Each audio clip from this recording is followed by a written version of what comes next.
11 বছর পর আবারও রিয়াল মাদ্রিদের ডাগআউটে হোসে মরিনহো। প্রত্যাশা আর অসমাপ্ত কাজের গল্প নিয়ে দ্য স্পেশাল ওয়ানের দ্বিতীয় অধ্যায় শুরু হলো স্প্যানিশ জায়ান্টদের সঙ্গে। 2029 সাল পর্যন্ত চুক্তিতে আনুষ্ঠানিকভাবে রিয়ালের দায়িত্ব নিলেন পর্তুগিজ কোচ।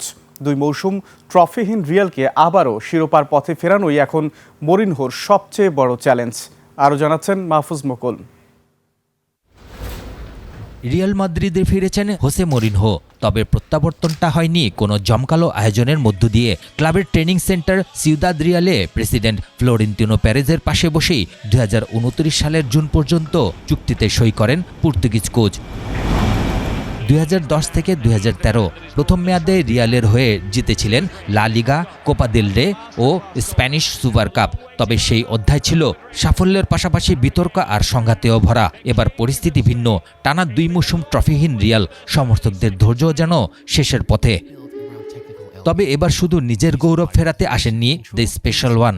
মরিনহোর লক্ষ্য দলে ফিরিয়ে আনা কঠোর পরিশ্রম, দায়িত্ববোধ আর জয়ের সংস্কৃতি। আমি এখানে সবাইকে আরো ভালো হতে সাহায্য করতে এসেছি। কঠোর পরিশ্রম, দায়িত্ববোধ ও উচ্চাকাঙ্ক্ষার একটি সংস্কৃতি গড়ে তুলতে এসেছি। আর সেই মিশনে মরিনহোর হাতে থাকছে তারকায় ঠাসা এক স্কোয়াড। নতুন মৌসুমে রিয়ালের দলে যোগ হয়েছে একাধিক গুরুত্বপূর্ণ নাম, সঙ্গে ভিনিসিয়াস জুনিয়রের দীর্ঘমেয়াদী চুক্তি নবায়ন। সব মিলিয়ে শিরোপা পুনরুদ্ধারের প্রস্তুতিটা বেশ জোরেশোরেই। এক সময়ে যাকে বলা হতো দ্য স্পেশাল ওয়ান, সেই মরিনহোর শেষ লিগ শিরোপা এসেছে 11 বছর আগে। 4 বছর ধরে কোনো ট্রফিও নেই তার ঝুলিতে।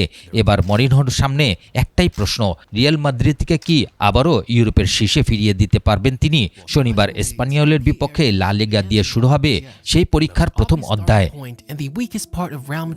মাহফুজ মুকুল, 21 টেলিভিশন।